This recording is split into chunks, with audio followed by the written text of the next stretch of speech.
할렐루야, 반갑습니다. 네, 오늘 거룩한 주일을 맞이했습니다.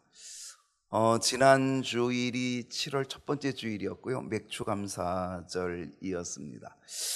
맥주감사절 제가 설교를 하면서 맥주절의 이름들, 그런 주제를 가지고 설교를 했는데, 맥주절 하면은 가장 먼저 떠오를 수 있는 단어가 있었으면 좋겠다, 제가 그렇게 얘기했습니다. 혹시 기억하시는지 모르겠어요. 일주일 지났는데 기억하면은 천재죠, 그죠? 네. 맥주절 하면은 딱 떠오를 수 있는 단어가 있어야 된다. 그 단어가 뭐예요?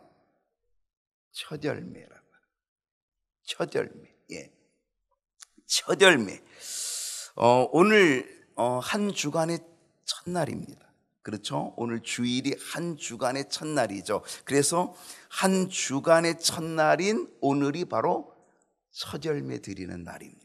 오늘 주일이잖아요. 주일은 주님의 날을 줄여서 하는 말이 주일이잖아요. 이건 내 날이 아니잖아요. 주님의 날이잖아요. 그리고 한 주간의 첫날이잖아요. 그 한 주간의 첫날 첫열매로 예배하는 이 날, 오늘 이 날을 통하여서 여러분이 이 맥주절의 은혜, 또 맥주절의 신앙, 첫열매 신앙을 회복하는 저와 여러분 될 수 있기를 소원합니다. 오늘 이 첫열매 신앙으로 살아가는 우리 모두에게 하나님께서 크신 은혜와 복을 내려주실 줄로 믿습니다. 우리 옆에 분하고 인사하겠습니다. 잘 오셨습니다. 큰 은혜 받읍시다. 오늘 함께 나눌 말씀의 제목은 어떻게 기도해야 할까요? 라고 하는 것입니다. 우리는 지난 주일 맥주절 말고 그 지지난 주일, 그러니까 6월의 마지막 주일이었죠. 6월의 마지막 주일 우리는 어떻게 살아야 할까요? 이렇게 제가 말씀을 전했습니다. 사실은 어떻게 살아야 할까요? 여기는 아마 이렇게 얘기했으면 좋을 것 같아요. 어떻게 구제하면 될까요? 아마 이런 메시지였습니다. 어떻게 살아야 할까요? 어떻게 구제하면 될까요? 라고 하는 거죠. 오늘은 어떤 주제냐면 어떻게 기도해야 할까요? 라고 하는 것입니다. 제가 그때 이야기하는 것은 외식하지 말자라고 하는 거였습니다. 사람에게 보이려고 의를 행하지 말자라고 얘기했습니다. 사람에게 영광을 받으려고 나팔을 불지 말라 이야기했습니다. 오른손이 하는 것 왼손이 모르게 하라라고 얘기했고요. 그것은 바로 은밀하게 보시는 하나님께서 반드시 갚아주신다라는 그런 말씀을 전했습니다. 오늘도 그와 비슷한 맥락입니다. 다만 지지난 주일의 주제가 구제였다면 오늘의 주제는 기도입니다. 여러분, 기도는 무엇일까요? 일반적으로 기도는 영적인 호흡이라고 말할 수 있습니다. 하나님과 대화하며 교제하는 것이 기도입니다. 또한 기도는 우리의 믿음의 분량이기도 합니다. 그래서 우리의 믿음의 분량, 그 기도의 모습을 보면은 저 사람의 믿음의 분량이 어느 정도다라고 하는 것을 가름해 볼 수도 있다라고 하는 것입니다. 그래서 기도는 우리의 믿음의 표현이 되기도 한다라고 하는 사실입니다. 실상 우리의 신앙생활에서 기도는요 아주 중요한 영역입니다. 신앙생활을 잘 할 수 있는 길이 있습니다. 길하면 딱 우리 표가 생각나야죠, 그죠? 길, 주님 가신 길, 선진들의 길, 믿음의 길, 나의 갈 길이죠.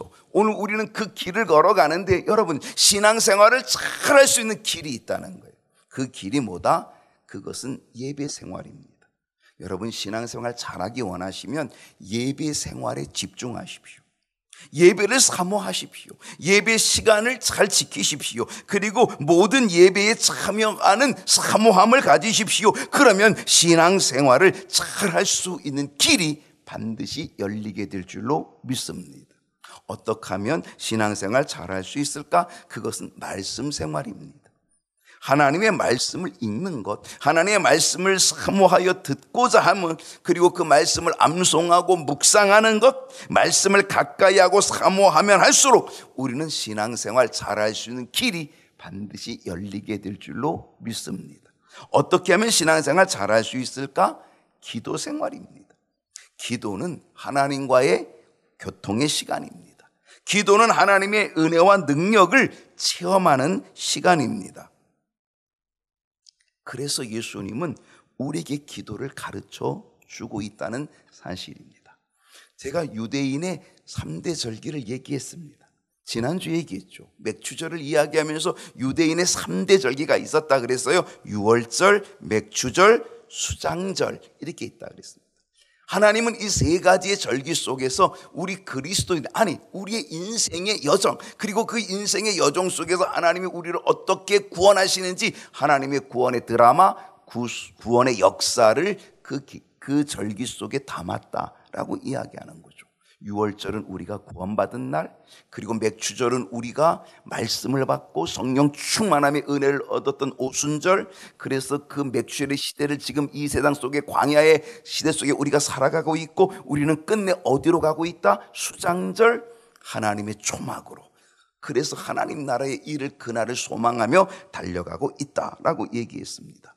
이스라엘에게 절기는 이 3대 절기만 있는 것은 아닙니다. 또 다른 절기들이 여러 가지가 있습니다. 그런데 아주 중요한 것은 바로 이 3대 절기입니다. 우리가 신앙생활 잘하는 거는 여러 가지가 있을 수 있습니다. 뭐 전도생활, 헌신의 생활 이런 것도 있을 수 있겠지만은요, 정말 우리가 신앙생활을 잘 할 수 있는 세 가지가 있다면 그것은 예배생활, 말씀생활, 기도생활이라고 하는 사실입니다. 오늘은 바로 그 기도생활을 이야기하고자 하는데, 예수님은 여러 가지 말씀 중에 이 기도에 대한 말씀을 여러 번 강조하여서 반복적으로 이야기해 주셨다는 것. 특별히 오늘 우리가 기도에 대한 말씀하죠. 어떻게 우리가 기도할까요? 라고 하는 거죠. 그런데 다음 주도 똑같은 주제를 갈 겁니다. 다음 주 어떻게 기도해야 할까요? 그것은 우리 주님이 가르쳐주신 일명 주기도, 주님의 기도, 주기도문. 오늘 우리가 찬송으로 부르잖아요, 매번. 바로 그것을 가지고 함께 말씀을 나눠보려고 합니다. 예수님은 기도의 모범도 보여주셨고, 기도를 가르쳐 주셨고, 기도에 대한 이야기들을 끊임없이 이야기하고 말씀해 주셨다는 것. 그래서 예수님은 우리들이 어떻게 기도해야 되는지 분명하게 보여주시고 있다는 겁니다. 자, 오늘의 주제가 뭐라고요? 어떻게 기도해야 할까요? 오늘 세 가지를 얘기합니다. 어떻게 기도해야 할까? 오늘 본문 속에서 주님이 주시는 말씀입니다. 그 첫 번째는 이렇습니다. 다 같이 읽어봅시다. 시작. 외식하는 자와 같이 하지 말라. 마태복음 6장 5절 말씀 좀 길지만 읽어봅니다. 시작.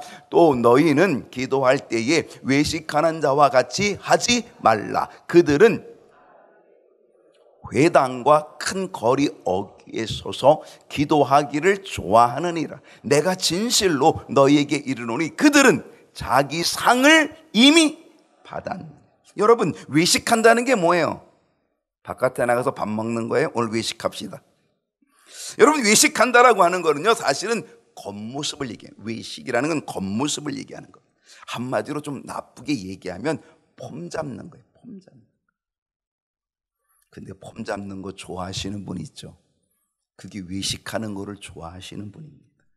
외식하는 사람의 특징이 있다고 우리 주님 말씀하십니다. 외식하는 사람의 특징이 뭐예요? 그들은 사람에게 보이려고 한다. 이게 특징이라는 겁니다.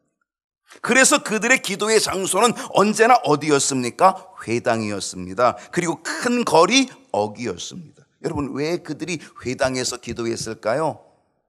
그 이유는요, 그곳이 거룩하기 때문이 아니라 그곳에 많은 사람이 모여 있었기 때문입니다.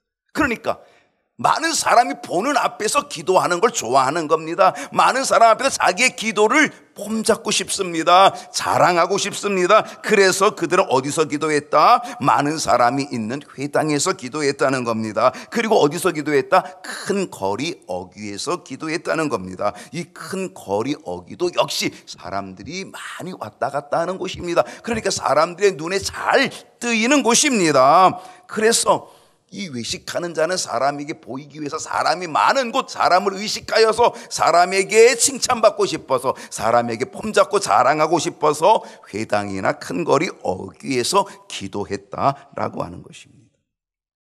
여러분, 물어보겠습니다.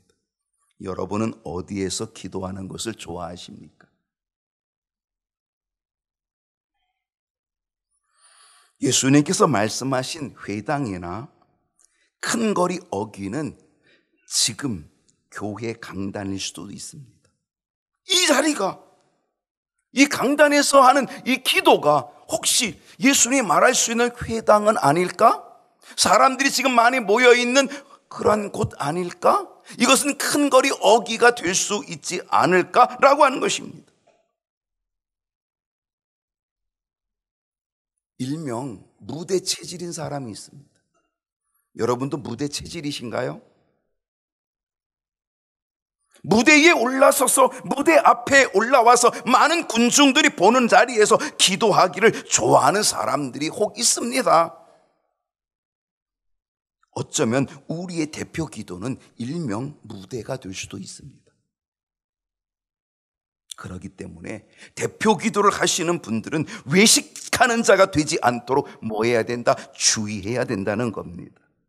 여러분, 우리의 대표 기도는 무대가 아닙니다. 우리의 대표 기도는 폼 잡는 자리가 아닙니다. 우리의 대표 기도의 자리는 기도를 자랑하는 자리가 아닙니다. 사람에게 보이고자 하는 자리도 결코 아닙니다. 대표 기도의 자리는 말 그대로 온 성도를 대표로 하여서 기도하는 자리입니다. 그래서 그 자리는 폼 잡는 자리가 아니라 책임을 갖는 자리입니다. 또한 대표 기도의 자리는요, 두렵고 떨림의 자리라고 하는 사실입니다.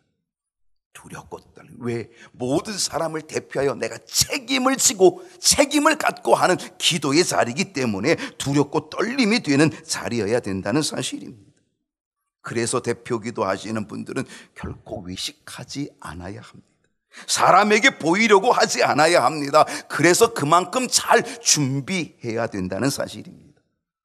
여러분, 구약 시대에는요, 지성소에 들어갈 때에 누가 들어가냐면 대제사장이 들어갑니다.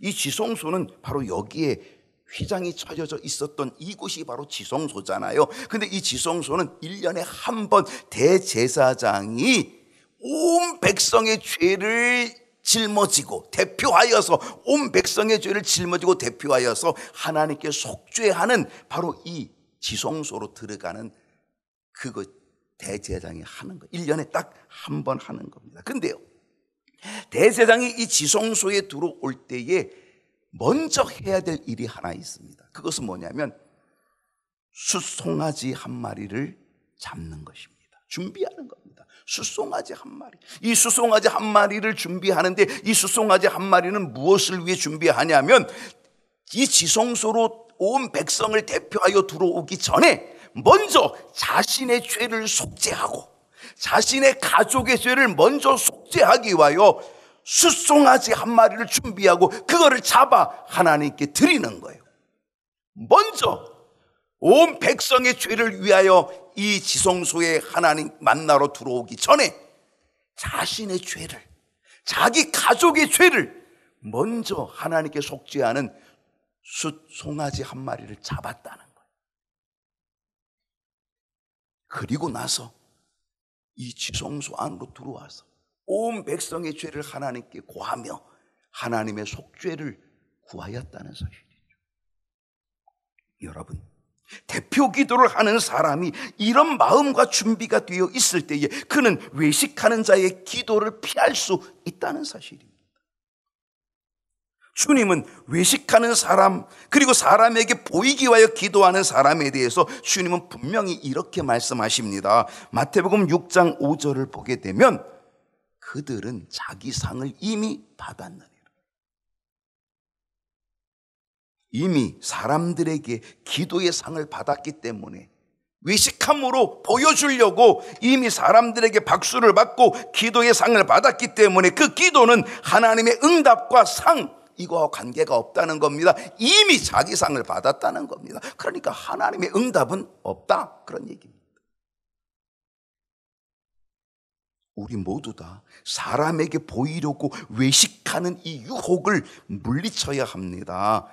여러분, 정말 중요합니다. 마귀는 자꾸 외식함을 주려고 합니다. 나를 드러내고 나를 자랑하고 나를 보이고 교만을 자꾸 심어줍니다. 그런데 우리는 대제사장이 지성소에 들어오기 전에 송아지를 먼저 잡고 자기 죄를 위하여, 자기 가족의 죄를 위하여 먼저 하나님 앞에 속죄하였던 것처럼 이 자리에 서기 전에 먼저 나 자신의 죄를, 그리고 가족의 죄를 함께 먼저 대제사장이 기도했던 것처럼, 그렇게 제사했던 것처럼 그런 마음을 갖고 선다면 우리는 분명 외식하는 자의 그 위험을 이겨내게 될 줄로 믿습니다. 어떻게 기도해야 할까요? 두 번째로는 골방에 들어가 기도하라 라고 말씀하셨습니다.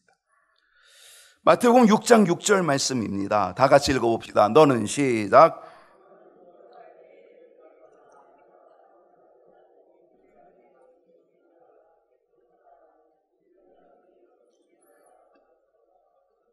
우리 주님은 우리가 기도할 때에 골방에 들어가 기도하기 원하셨습니다.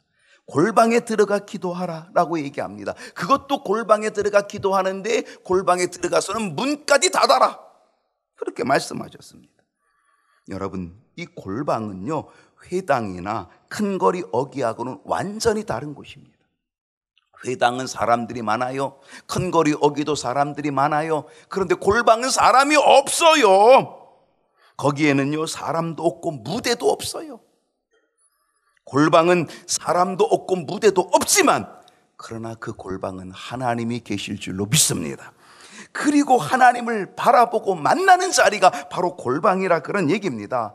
아무도 없지만, 무대도 없지만 하나님과 함께 단독으로 1대1로 교제하는 그 시간, 그 자리가 골방이라고 하는 사실입니다. 그렇습니다. 골방은 세상의 시선을 끌어내는 장소입니다. 그래서 골방에 들어가 문까지 닫아버리라 라고 하는 겁니다. 세상의 시선을 끊어버리라, 그런 얘기입니다. 그래서 세상의 시선을 끊어버리면 그 시선은 어디를 향하여요? 하나님을 향하는 거죠. 그 눈이 하나님을 향하여, 하나님만을 향하여 집중하는 곳, 그것이 바로 골방이라는 것입니다.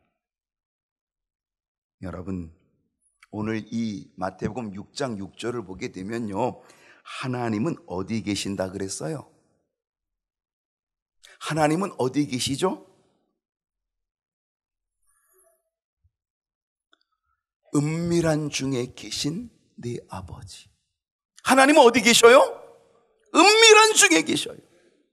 그 은밀한 중에가 어디였어요? 그것은 회당도 아니었어요. 그것은 큰 거리 어귀도 아니었어요. 그 은밀한 곳은 어디였어요?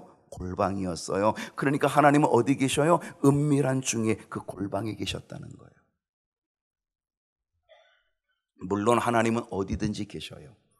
우리는 일명 무소부재라는 단어를 써요. 무소부재. 하나님은 어디에나 언제든지 계시다. 어디서든지 계시다. 무소부재의 하나님이라고 얘기해요. 물론 하나님은 어디나 계시는 무소부재의 하나님 맞아요. 그런데 오늘 이 말씀 보니까 하나님은 어디 계신다?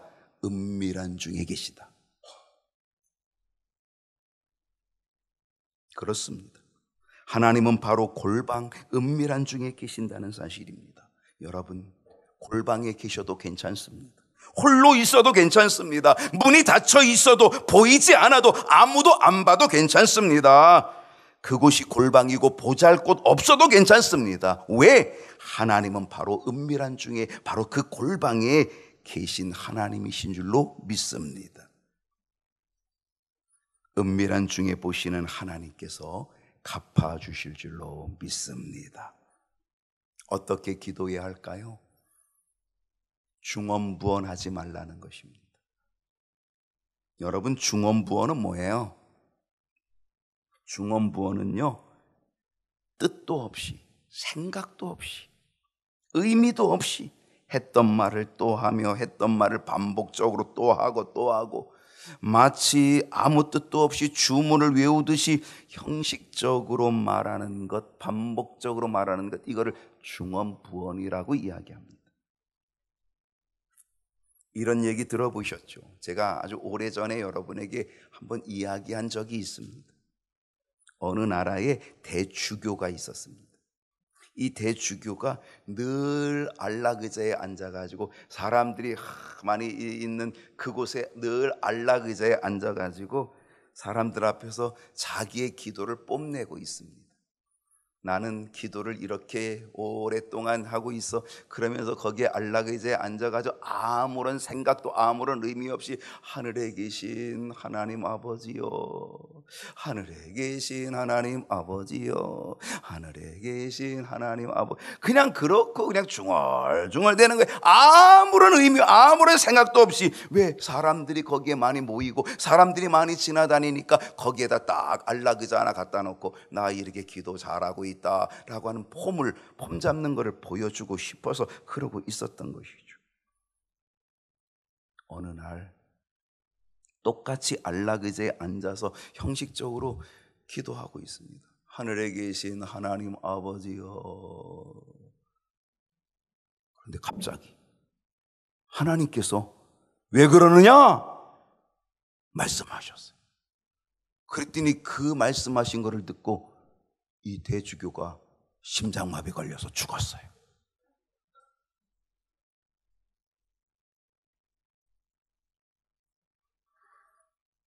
여러분, 이 대주교는 하나님이 응답하신다는 생각조차도 하지 않았던 거예요. 그의 기도는 그냥 중언부언이었어요.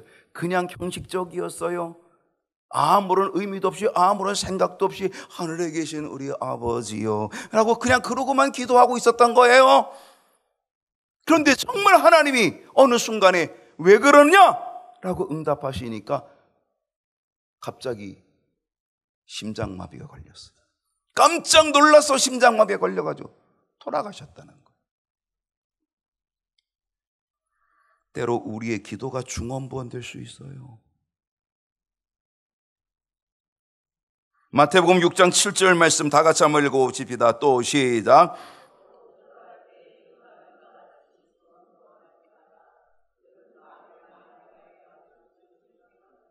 여러분, 중언부언은요 말을 반복적으로 하는 것이지만 그것보다는요 형식적으로 반복하는 거예요. 아무런 뜻도 의미도 없이 그냥 형식적으로 반복하는 것, 이거 중언부언이라고 하는 거예요.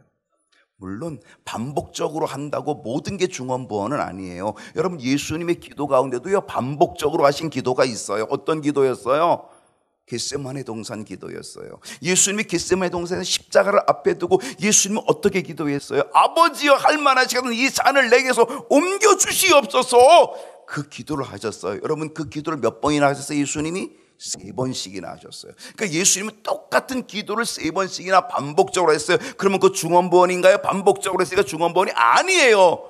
중언부언은요 아무 뜻도 생각도 없이 하는 거예요. 근데 예수님의 기도는 어떤 거예요? 정말 진심으로 하는 기도였어요. 그것이 3번, 4번, 5번에도 관계없어요. 그건 진심으로 하면 돼요. 그것이 어떻게? 진심으로. 그래서 예수님은 그 땀방울이 핏방울이 될 정도로 그렇게 기도하신 거죠. 여러분, 그렇게 기도하는 거는요 반복적으로 해도 그건 중언부언이 아니에요. 우리는 구약의 한나의 기도를 알아요. 한나는 무엇을 기도했어요? 아들을 달라는 거예요. 아들을 달라. 그 아들이 없는 게 그의 한이었어요. 그래서 하나님 앞에 나와서 성소에서 기도하는 거예요. 어떻게 기도하는 거예요? 아들을 달라고 기도하는 거예요. 근데 이 한나가 감히 그거를 입으로 바깥으로 내지도 못하고 그냥 중얼중얼 대면서 그런 기도하는 거예요. 근데 한나의 기도가 짧아요? 길어요? 길어요. 오래 기도했다니까요. 오래. 여러분, 기도 제목은 뭐예요? 아들을 달라는 거예요. 그리고 그 아들을 주시면 하나님께 평생을 바치겠다는 거예요. 그러니까 그 기도의 내용은 긴 게 아니에요. 그러니까 하나님, 아들 한 사람 주세요.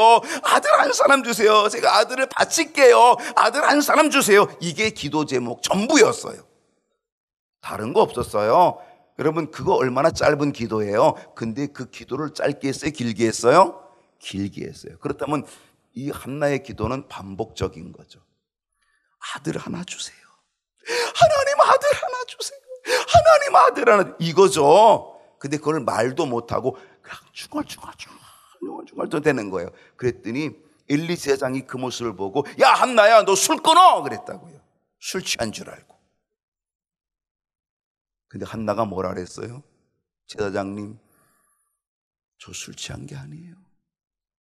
제가 이렇게 기도하는 거는요, 제 마음을 하나님께 지금 통하고 있는 거예요. 내 마음을 하나님께 지금 통하여 하나님께 바치고 있는 거예요. 근데 그 기도는요, 너무 짧은 기도예요. 근데 그 짧은 기도가 정말 길었다니까요. 오래됐다니까요. 그건 반복적으로 했다는 거예요. 그래서 엘리는 중언부언하는 줄로 착각을 하고, 술 먹고 중언부언하는 줄로 착각을 하고 술 끊어 그러는 거예요. 근데 한나는 진심으로 했거든요. 여러분, 반복적으로 한다고 중언부언은 아니에요. 거기에 진심이 들어가 있으면 된다라고 하는 사실이죠. 오늘 우리의 기도가 진심이 된 기도가 되어야 될 줄로 믿습니다. 또 왜 사람들이 중언부언하느냐? 그러면 말을 많이 해야 한다라고 그렇게 생각하기 때문이라는 거죠. 여러분, 왜 대표기도가 왜 길어질까요? 대표기도가 길어지는 거는 말을 많이 해야 기도를 잘한 것 같아 보이기 때문일 수도 있어요. 근데 여러분, 하나님은 말을 많이 하는 것보다 하나님은 짧아도 진심이 있는 기도를 하나님이 더 기뻐하셔요. 왜냐하면 그 이유는 하나님은 우리의 모든 것들을, 우리의 구하는 모든 것들을 이미 하나님은 뭐하고 계셔요? 알고 계셔요. 알고 계셔요. 정말 우리가 먼저 그의 나라와 그의 의를 구하면 하나님은 이 모든 것들을 너에게 더하여 주시는 은혜를 주셔요. 그 모든 것들을 구하지 않았어도 하나님께 정말 먼저 그의 나라와 그의 의를 구하면, 진심으로 구하면 이 모든 것들을 주시는 거죠. 왜? 하나님은 이미 우리의 구하는 모든 것들을 이미 뭐예요? 알고 계신 하나님이라고 하는 사실이죠. 마태복음 6장 8절을 한번 보겠습니다. 오늘 마지막 결론인데요, 다 같이 읽어봅시다. 그러므로 시작.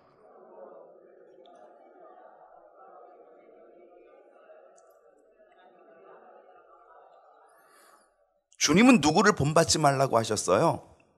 중언부언하는 자를 본받지 말라는 거예요.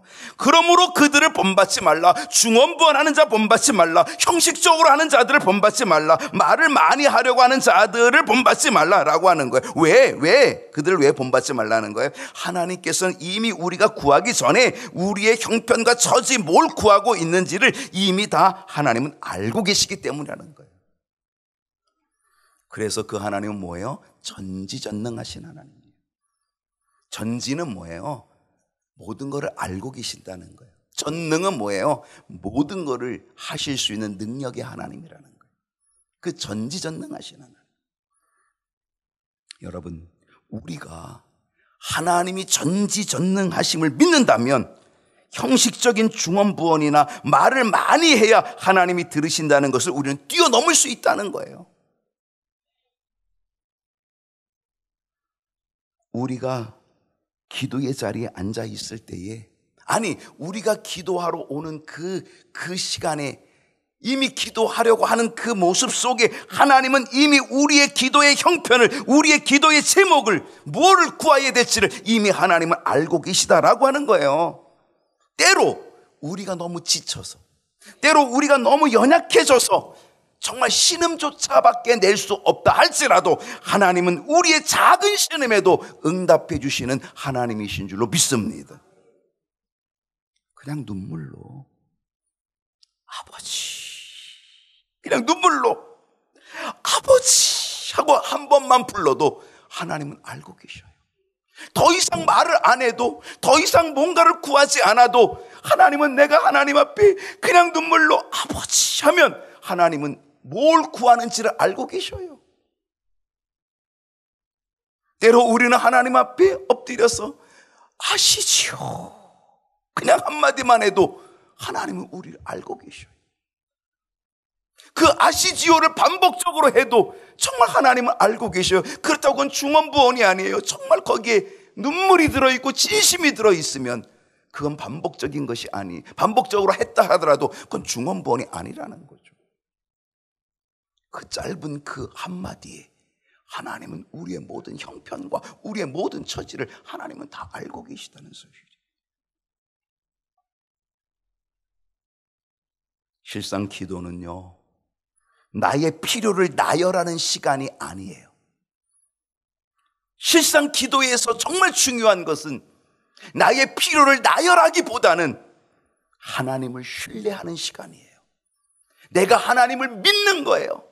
내가 하나님을 믿습니다. 내가 하나님을 신뢰합니다. 하나님은 나의 하나님이십니다. 하나님은 나의 아버지이십니다. 라고 하는 그 믿음을 갖는 거예요. 그러면 하나님은요, 내가 구해야 될 것을 이미 알고 계셔요. 내가 뭘 필요한지를 알고 계셔요. 오늘 우리 모두 다 하나님을 사랑하며 신뢰할 때에 하나님은 우리의 필요를 채워주실 줄로 믿습니다. 저와 여러분 모두 다 하나님을 신뢰하는 기도를 통하여서 하나님의 은혜를 얻는 우리 모든 성도님들이 되기를 주님의 이름으로 축복합니다. 기도하십시다.